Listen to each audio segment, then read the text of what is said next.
আজকে আমি বানাবো চাইনিজ পোলাও আমার দিদির জন্য।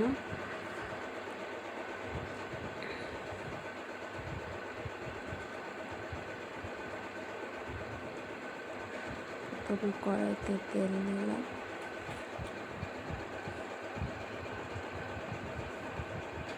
তারপরে রসুন দিয়ে দিলাম। রসুনটা একটুখানি নাড়াচাড়া দিয়ে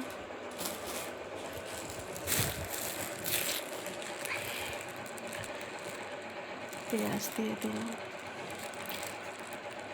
পেঁয়াজটা একটু নাড়াচাড়া দিয়ে একটু আদা দিয়ে দেবো। আদাটা একটু ভেজে নিয়ে ওপরে চিকেন দিয়ে দেবো। ওপরে ছোটো ছোটো কাটা আলু দিয়ে দেবো। দিয়ে সব একটু ভালো করে ভেজে নেব।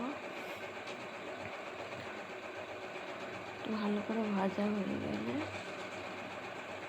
নুন দিয়ে দেবো,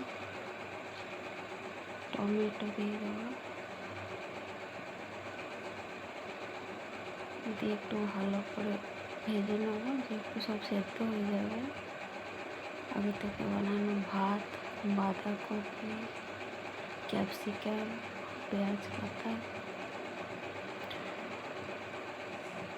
এগুলো বেশি সেদ্ধ হলে ভালো লাগে না, ওই জন্য আমি পরেই দিলাম।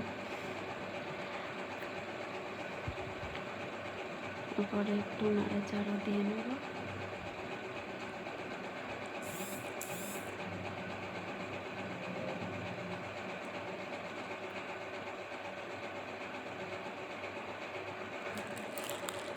একটু আজিনোমোটো দেবো, ভিনেগার দেবো, একটু সয়া সস